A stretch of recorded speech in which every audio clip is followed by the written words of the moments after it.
Welcome back code crushers. तो आज की इस वीडियो में हम यूज रेफ को जानने वाले। अभी तक हमने सीखा था use state, use effect, use context और बाकी कुछ जो हुक्स से हमारे बेसिक हो गए थे। मैं चाहता हूं कि एक बार उन हुक्स को आप चेकआउट करिए। मैं डिस्क्रिप्शन में लिंक डाल दूंगा या फिर यहाँ पे ऊपर आई आइकन पे भी डाल दूंगा। ठीक है, तो चलो फिर स्टार्ट करते हैं। बेसिकली आज का जो हमारा एजेंडा रहेगा वो रहेगा यूज रेफ पे। बेसिकली यूज रेफ क्या होता है और क्यों इसका यूज करते हैं हम और इसकी क्या हमको नीड है, ये हम सब कुछ आज इस वीडियो में जानेंगे। तो बेसिकली हमारा सबसे पहला टॉपिक होगा कि बेसिक इसके बारे में जो इंटरव्यू में पूछे जाने वाले क्वेश्चंस, सबसे मेन क्वेश्चन होता है व्हाट इज यूज रेफ, और इसके बारे में हम इसकी डेफिनेशन ये वो समझेंगे। ठीक है, तो और नेक्स्ट होगा updating mutable values without triggering rerenders. ठीक है, तो ये बेसिकली क्या है ये हम एग्जाम्पल के साथ आगे समझेंगे। बस बेसिकली जो हमारा एजेंडा है इसको समझते हैं। ठीक है, तो थर्ड है accessing and modifying DOM elements. फिर fourth storing and comparing previous values. अभी क्या होता है स्टोरिंग करना कैसे और कंपेयरिंग कैसे करना प्रीवियस वैल्यू को, तो ये भी हम समझेंगे। तो फिर लेट्स गेट स्टार्ट।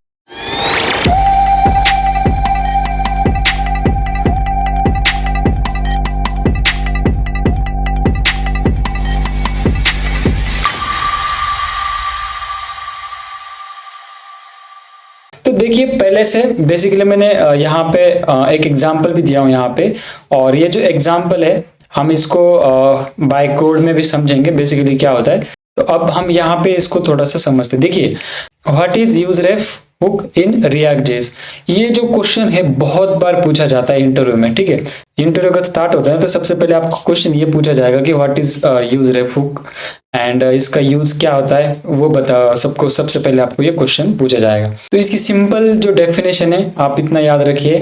ठीक है, the use ref hook is use to create a mutable reference that persist across renders of a component. अब ये क्या है ये अभी आपको ना समझ आए, बट ये जो डेफिनेशन है मैं चाहता हूँ कि आप इसको एक बार रट लो। ठीक है, तो ये मैं आगे आपको समझा देता हूँ इसका मतलब क्या होता है, मीनिंग क्या होता है। ठीक है, तो it's allows you to access and manipulate the DOM elements directly. आप इतना भी याद रखोगे ना, it allows you to access and manipulate the DOM elements directly. इतना भी अगर याद रखते हो ना आप तो भी आपका काम हो जाएगा। तो देखिए हमने क्या किया है यहाँ पे, सबसे पहले एक हुक है तो हमको ये अपने रिएक्ट के लाइब्रेरी में ही मिल जाएगा।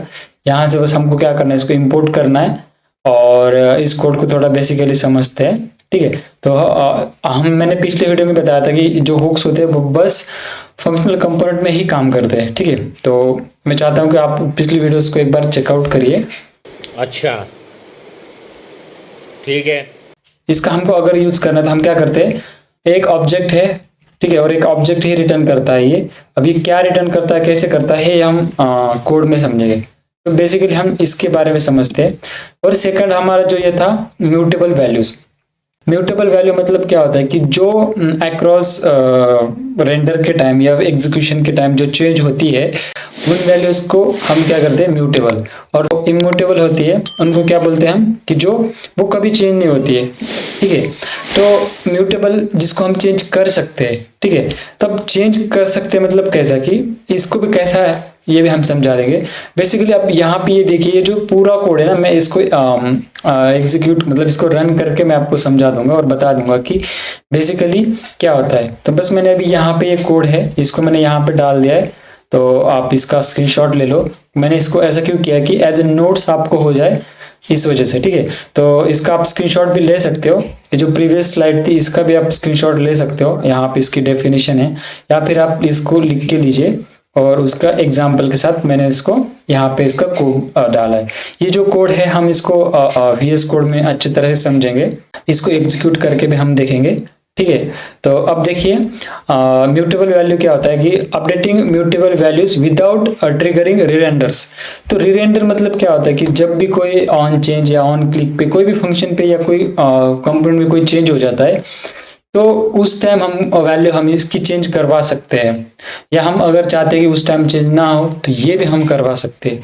तो इसकी भी एक डेफिनेशन है कि one of the main use cases of useRef is store mutable values that don't need to trigger रीरेंडर्स।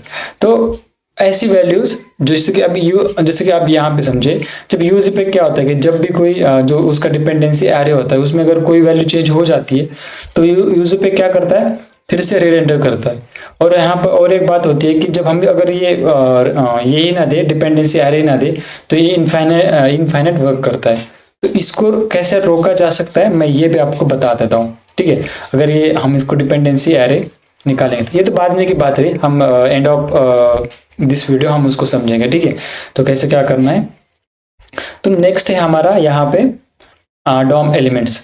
अब डॉम एलिमेंट्स मतलब कैसे कि हम एलिमेंट्स को कैसे एक्सेस कर सकते हैं। जैसे कि हम सिंपल जब HTML CSS जावास्क्रिप्ट में कैसे करते हैं, document dot get element by ID, by class name, फिर क्वेरी सिलेक्टर, ये जो डॉम एलिमेंट को एक्सेस कर, ये जो एक्सेसर्स होते हैं जिसको हम एक्सेस करते हैं यूजिंग, जैसे कि गेट एलिमेंट बाय आईडी, ये सब कुछ जो एक्सेसर है ना, तो इसको हम यूज रेप की मदद से एक्सेस कर सकते हैं। तो मतलब कैसे कर सकते हैं, देखिए ये जो एग्जांपल है आप इसका भी स्क्रीनशॉट लीजिए, हम इसको कोड में अच्छी तरह से फिर से समझने वाले।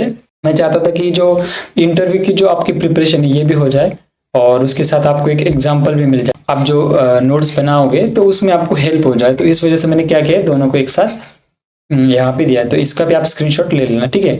तो accessing and modifying DOM elements, जैसे मैंने बताया था कि document dot get element by ID, जो कुछ डॉक्यूमेंट होता है डॉम में जितने भी अपने एलिमेंट्स होते हैं, तो हम यूजिंग यूज रेप हेल्प से हम उसको एक्सेस कर सकते हैं।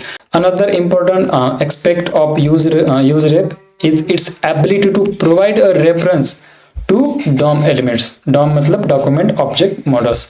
तो ये क्या करता है, एक रेफरेंस प्रोवाइड करता है, मतलब कि इस इनपुट में जितनी भी इसकी एबिलिटी है इस सभी को क्या करेगा, एक्सेस करेगा, मतलब सब कुछ। एक कैसे करेगा मैं आपको एग्जांपल में भी आगे बताता हूँ। और अपना जो लास्ट है प्रीवियस वैल्यू, जो मैंने बताया था कि हम इसमें इस जो वीडियो है हम इसमें समझेंगे कि अगर कोई वैल्यू चेंज हो भी जाती है, मतलब ये रीरेंडर हो भी जाता है, तो फिर भी हमको प्रीवियस वैल्यू हमको मिलेगी। कैसे मिलेगी मैं बताता हूँ। अगर कोई मान लो हमने क्या किया, ऑन क्लिक एक फंक्शन चलाया काउंट वाला, तो एक बार अपडेट हो गया, तो हमको प्रीवियस वैल्यू जो थी वो अगर हमको चाहिए, हम क्या करेंगे, यूज रेप की हेल्प से वो जो प्रीवियस वैल्यू थी उसको हम ले लेंगे। तो बेसिकली यूज रेप इन कामों में ही ज़्यादातर यूज होता है। जितना मुझे याद है कि कैसे कैसे हम इसको यूज कर सकते हैं, तो इतना मैंने आपको यहाँ पे बता दिया है। वैसे इसके बहुत से यूज है, बस इतना ही नहीं है, तो बस एग्जाम्पल्स है, एकदम सिंपल एग्जाम्पल मैं यहाँ पे आपको समझाने के लिए लिए है। वैसे यूज रेप का बहुत यूज है, एक ऑब्जेक्ट रिटर्न करता है यूज रेप, ठीक है। तो उस ऑब्जेक्ट में एक करंट वाली जो वैल्यू होती है, तो वो भी मैं आपको बता देता हूँ बेसिकली क्या होता है। तो देखिए, storing and comparing previous values, जैसे कि मैंने बताया था, userep can be used to store previous values and compare them with the current values in the component. This can be valuable when you need to detect changes or track value history. तो ये बहुत useful होके। तो मैं आ चुका हूँ अपने VS code की स्क्रीन पे, और मैंने क्या किया है, ये जो अपने ये सारे जो एग्जांपल्स, सभी एग्जांपल्स को मैंने क्या किया है, यहाँ पे पहले से एक फाइल्स, मतलब 3 फाइल्स बनाई है यहाँ पे, एक म्यूटेबल वैल्यू, एक डॉम एलिमेंट्स और एक प्रीवियस वैल्यू एग्जांपल। तो देखिए अब मैं क्या करता हूँ, मैंने क्या किया, इनको app.js में यहाँ पे इनको सभी को कॉल मतलब इंपोर्ट किया, यहाँ पे इंपोर्ट किया और यहाँ पे इसको यूज किया। तो सबसे पहले हम इस पे जाते हैं म्यूटेबल वैल्यू एग्जांपल, ठीक है। तो अब म्यूटेबल वैल्यू को जैसे मैं अब यहाँ पे आइए, देखिए यहाँ पे मैं क्या करता हूँ, इसको इंस्पेक्ट करता हूँ, ठीक है। तो आप कंसोल में देखना बस आप, ठीक है। तो चलिए यहाँ पे इस फाइल में, ठीक है। तो अब देखिए यहाँ पे क्या है, म्यूटेबल वैल्यू में हमने क्या किया है, बाय डिफॉल्ट इसकी जो इनिशियल वैल्यू है इसको 0 कर दिया है। तो हमको यहाँ पे अभी इंक्रीमेंट में यहाँ पे इस वैल्यू में हमको कुछ नहीं दिखेगा, ठीक है। बट म्यूटेबल वैल्यू मतलब क्या, कि जो अपडेटेड वैल्यू जो है वो जो चेंज होती है वो वाली। बस इससे पहले मैं क्या करना चाहता हूँ, मैं बता देता हूँ, ये इंट्रो में हमने बताया था कि ये बेसिकली क्या रिटर्न करता है, ठीक है। तो अभी मैं क्या करता हूँ, बस इसको कंसोल करवाता हूँ म्यूटेबल वैल्यू, ठीक है। तो अब देखना आप कि म्यूटेबल वैल्यू में हमको क्या करता है, देखिए एक ऑब्जेक्ट रिटर्न करता है जैसे कि मैंने बताया था, और उस ऑब्जेक्ट के अंदर ये क्या रिटर्न कर रहा है, 0। अब ये 0 कौन सा है, कि जो हमने इनिशियल यहाँ पे पास किया था ना, ये वाला 0, मान लो मैं यहाँ पे लिखूँ कोड क्रशर्स, तो देखिए अब जो करंट की जो वैल्यू होगी वो क्या होगी, चेंज हो जाएगी। अब नहीं हुई, अच्छा हो गई। तो देखिए यहाँ पे करंट की जो वैल्यू है वो चेंज हो गई, बट ये तो क्या हुआ, एक म्यूटेबल वैल्यू, इनिशियल वैल्यू हो गई। अब हम क्या करेंगे, अगर मैं इसको इंक्रीमेंट करता हूँ तो क्या हुआ, एक आ गया, बट प्रीवियस वैल्यू हमारे पास ऑलरेडी है। देखो अभी क्या कर रहा है, ये स्ट्रिंग नहीं है ना, तो एक एक एक एक ऐड करते जा रहा है, बस इंक्रीमेंट नहीं हो रहा है, ठीक है। तो मैं क्या करता हूँ, इसको 0 ही कर लेता हूँ। तो अब हम क्या होगा प्रीवियस वैल्यू में, देखिए हमने यहाँ पे क्या किया, इसको समझते हैं बेसिकली पहले कोड। तो हमने क्या किया, पहले से यूज रेप को इंपोर्ट किया और उसको क्या किया, यहाँ पे एक एज ए वेरिएबल में इसको ले लिया, ठीक है, डिक्लेयर किया एक वेरिएबल। इसको मैं हटा देता हूँ, ठीक है।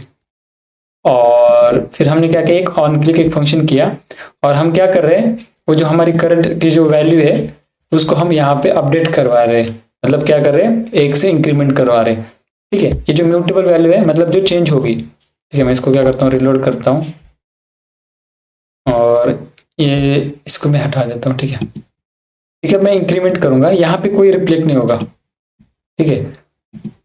देखिए वैल्यू तो अब क्या हो रही है, चेंज हो रही है, वैल्यू क्या हो रही है, चेंज हो रही है, बट यहाँ की जो वैल्यू थी एग्जैक्ट वैल्यू वो तो सेम रह रही है। फिर अपडेट क्या हो रहा है, जो करंट वैल्यू है ना ये अपडेट हो रही है। देखिए हमने पी में क्या डाला था, ये पी टैग के अंदर वैल्यू डॉट करंट वैल्यू, देखिए तो यहाँ पे तो अपडेट हो जानी चाहिए थी। देखिए यहाँ पे अपडेट हो रही है वो वैल्यू, बट यहाँ पे नहीं हो रही है। जैसे हम क्लिक करते हैं ये होता है कि म्यूटेबल वैल्यू, ठीक है। मैं इतना अब इसको इंक्रीमेंट करता हूँ तो हमको क्या मिला यहाँ पे कि प्रीवियस जो वैल्यू है उसका रेफरेंस हमको यहाँ पे मिल रहा है, जो हमने यहाँ पे वैल्यू जो दी थी वही वैल्यू हमको यहाँ पे मिल रही है, ठीक है। तो अब हमारा सेकंड एग्जांपल है डॉम एलिमेंट। देखिए अब मैंने जैसे बताया था कि डॉम एलिमेंट मतलब क्या होता है, कि जैसे कि अब ये, चलो इसको हमको क्या करना पड़ेगा, यहाँ पे इसको कमेंट आउट करना पड़ेगा, और जो डॉम एलिमेंट है इसको क्या करना पड़ेगा, कमेंट अनकमेंट करना पड़ेगा, ठीक है। तो मैं इसको क्लोज करता हूँ, इसको भी क्लोज करता हूँ, ठीक है। तो डॉम एलिमेंट हम यहाँ पे आ चुके हैं। तो देखिए हमारे पास क्या है, यहाँ पे एक इनपुट फील्ड है और एक बटन है। तो अब हम क्या कर सकते हैं, इसमें हर एक जो हमारा जो एलिमेंट होता है, जैसे कि डॉम एलिमेंट मतलब क्या, कि हर एक ड्यू टैग हुआ, फिर ये इनपुट टैग हुआ, ये हुआ, जो सारे जो एलिमेंट्स है इनको क्या बोलते हैं, हम डॉम एलिमेंट्स बोलते हैं, ठीक है। तो मैं क्या चाहता हूं कि मैं जैसे इस बटन पर क्लिक करूं ऑटोमेटिक इस इनपुट पे फोकस चला जाए। देखो अभी हमको क्या करते हैं, जब कुछ टाइप करना होता है तो हम टाइप नहीं कर पाते, हमको क्या करना पड़ता है, पहले इनपुट में यहाँ पे क्लिक करना पड़ता है, देन हम टाइप कर पाते हैं, ठीक है। तो अब देखो मैंने साइड में क्लिक किया, अब मैं चाहता हूँ कि यहाँ पे मैं क्लिक करूँ, और देखो मैं इधर क्लिक कर रहा हूँ फिर भी क्या हो रहा है, क्यों यहाँ पे फोकस हो रहा है। इतना ही नहीं, यूजर जो अपना इनपुट है इसकी जो वैल्यू देखो, अब मैंने वैल्यू यहाँ पे अगर मैं चेंज करूँ, बैकग्राउंड कलर है उसको भी हम चेंज कर लेते हैं। देखिए इनपुट हमने क्या किया, input dot current dot style, और ये देखना कि मेक श्योर करना कि जो हम सिंपली यहाँ पे करते हैं ना स्टाइल डॉट मतलब सॉरी स्टाइल के अंदर जो हम ऑब्जेक्ट पास करते हैं सेम वैसे हमको स्टाइलिंग देनी है इसमें, कैमल के इसमें, ठीक है। तो जैसे अब मैं इस पर क्लिक करूंगा तो इसका बैकग्राउंड कलर चेंज हुआ, और ये फोकस भी हुआ, देखिए। और अगर आपको अगर लगता होगा कि बस ये इनपुट को टारगेट कर रहा है, नहीं है, इसका ये बस एक ही इनपुट को क्यों टारगेट कर रहा है, मैं इसको हटा देता हूं। तो हम क्या करते हैं बेसिकली, देखिए इसका तो नहीं हुआ और इसका ही चेंज हुआ, क्यों, देखिए मैं इसको रिलोड करता हूं, और अब देखिए यहाँ पे हमारे पास दो इनपुट है, एक ये है और एक ये है। इसको साइड में क्लिक करता हूँ, ये वाला फर्स्ट है, ये वाला सेकंड है। तो देखिए फर्स्ट को ही हुआ, अगर ऐसा भी नहीं है कंट्रोल एक्स। तो बेसिकली मैं ये आपको इतना बेसिक इसलिए बता रहा हूँ, ये वाला, ठीक है। तो ये क्या होता है कि बेसिकली हम इसको एक्सेस कैसे कर सकते हैं, तो देखिए जो हमको जब कुछ यूज करना होता है उस एलिमेंट के लिए, तो हम क्या करते हैं, एक रेप एट्रीब्यूट होता है और उसके अंदर जो हमने यहाँ पे डिक्लेयर किया था इसको हम क्या करते हैं, यहाँ पे पास कर देते हैं। तो इससे क्या होगा कि इसमें की जितनी भी कुछ एट्रीब्यूट्स, कुछ एबिलिटी है, मतलब सब कुछ इसका जो रेफरेंस है पूरा रेफरेंस इसमें आ जाता है इनपुट डॉट करंट में, ठीक है। तो बेसिकली अगर मैं इसको कंसोल करवाऊं तो देखना आपको इतना सारा ऑब्जेक्ट मिल जाएगा console.log और ये, ठीक है। तो अब देखना आप कंसोल में देखिए अब क्या मिला, यहाँ पे एक ऑब्जेक्ट मिला। ऑब्जेक्ट के अंदर क्या मिला हमको, करंट।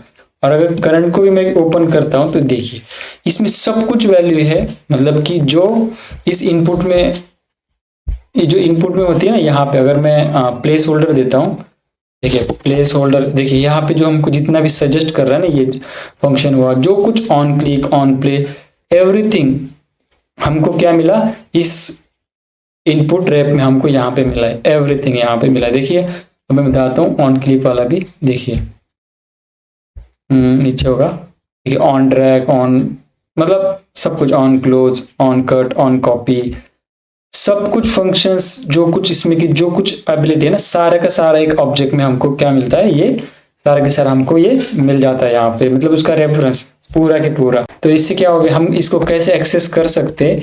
और हम वैसे भी ऐसा भी कर सकते हैं ना कि document dot get element by ID, उतना लिखने की हमको जरूरत नहीं, इसको एक आईडी पास करो या करो, कुछ नहीं। इसमें क्या होगा कि हर एक फंक्शन हम इसमें है ले सकते हैं। अगर हम इसको document dot get element bye करेंगे तो हमको फिर से एक ऐड इवेंट लिस्टनर लगाना पड़ेगा, तो उसके अकॉर्डिंग हमको उसको यूज करना पड़ेगा। ठीक है, तो बेसिकली रिएक्ट में इसको यूज रेप का यही एक मतलब होता है। और एक हमारा रहा प्रीवियस वैल्यू। अब देखिए प्रीवियस वैल्यू को मैं आपको बता देता हूँ, पहले इसको क्लोज करूँ और इसको मैं कमेंट आउट करूँ और इसको अनकमेंट करूँ। तो देखिए अब यहाँ पे क्या हुआ, अब हमारी वैल्यू है करंट वैल्यू हेलो, ठीक है। अब यहाँ पे कंसोल में आते हैं, कंसोल में ही हम इसको मैं क्लियर करता हूँ, ठीक है। तो अब देखना यहाँ पे देखो वैल्यू चेंज हो गई 2, बट क्या चेंज हुआ पता नहीं, क्यों पता नहीं, मैं आपको बताता हूँ, ठीक है। मैं पहले यहाँ पे टाइप कर लेता हूँ, देखो हेलो। अब देखो यहाँ पे क्या हो रहा है कि ये जो वैल्यू है हमको यहाँ पे आ रही है और बाद में अपडेटेड वैल्यू आ रही है। तो मतलब इसमें क्या हो रहा है कि प्रीवियस वैल्यू जो है हमको यहाँ पे मिलती है, प्रीवियस वैल्यू के बाद में हमको अपडेटेड वैल्यू भी मिल रही है। मतलब दोनों वैल्यू हमको क्या हो रहा है, एकदम साथ में मिल रही है। प्रीवियस वैल्यू भी हमको मिल रही है और सेकंड वैल्यू भी हमको मिल रही है। तो हमने ये कैसे किया है ये मैं बताता हूँ। देखिए करंट वैल्यू में एक स्टेट डाल दिया है, जो कि हमने पहले से इसको जब रिलोड करते हैं तो हमको हेलो मिलता है बाय डिफॉल्टली। देखिए यहाँ पे क्या आ रहा है, पेस आ रहा है और उसके बाद में एक वैल्यू, अपडेटेड वैल्यू यहाँ पे आ रही है। तो ये क्या होता है कि जो यूज इफेक्ट, जो कुछ हुक्स होते हैं ना रिएक्ट में, जब हम स्टिक मोड में होते हैं, देखो यहाँ पे अगर स्टिक मोड को अगर मैं हटा दूंगा तो ये बस एक बार ही रेंडर करेगा। तो अब यहाँ पे क्या हो रहा है कि ये दो बार रेंडर हो रहा है।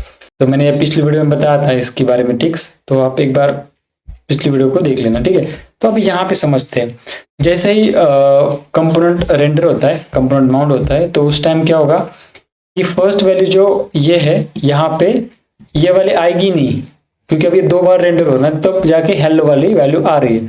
तो जो प्रीवियस वैल्यू है वो कैंसिल होगी और उसके बाद में जो करंट वैल्यू है जो कि हम यहाँ पे अपडेट करवा रहे हैं, मतलब जैसे कि प्रीवियस डॉट करंट वैल्यू हम क्या कर रहे हैं, करंट वैल्यू हम यहाँ पे पास कर रहे हैं, और ये जब जब अपडेट होगी तब तब ये यूज इफेक्ट है ये चलता रहेगा। तो बेसिकली यही है। और हमने क्या किया है, इस जो इनपुट है, इनपुट में की जो वैल्यू है, मतलब करंट वैल्यू ये चेंज हो रही है ना, जैसे ये वैल्यू चेंज होगी, हैंडल चेंज, तो यहाँ पे यूज सेट करंट में हमने क्या किया, यहाँ पे इसमें की जो वैल्यू है वो हमने इसमें पास की, और ये इसमें की जो वैल्यू है यहाँ से अपडेट हो रही है, ये जैसे ये अपडेट होगी तो क्या करेगी, इसकी हेल्प से यूज इफेक्ट को अपडेट करेगी और अपडेटेड वैल्यू भी हमको मिलेगी और प्रीवियस वैल्यू भी हमको मिलेगी। तो बेसिकली यूज रेप क्या करता है कि जो प्रीवियस वैल्यू होती है उनको स्टोर करता है, ठीक है।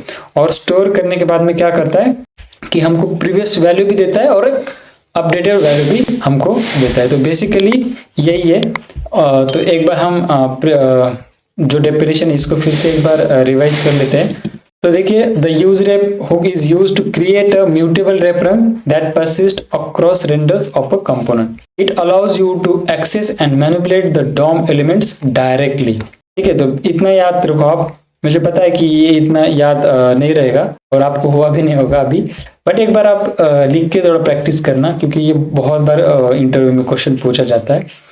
तो बेसिकली आज की वीडियो के लिए इतना ही मैं चाहता हूँ। एक बार इनको आप स्क्रीनशॉट ले लीजिए, इसका भी स्क्रीनशॉट ले लीजिए, और चाहो तो मैं इसको डिस्क्रिप्शन में डाल देना, मेरे को कमेंट कर दीजिए कि आपको चाहिए, तो मैं पर्सनली आपको इसका जो लिंक है ये मैं आपको भेज दूंगा। ठीक है, तो आज के वीडियो के लिए इतना ही। चैनल पर अगर नए होंगे तो चैनल को सब्सक्राइब करिए, शेयर करिए और लाइक करना मत भूलिए। नेक्स्ट वीडियो में हम नेक्स्ट बुक को समझेंगे और तब तक के लिए टेक केयर, बाय।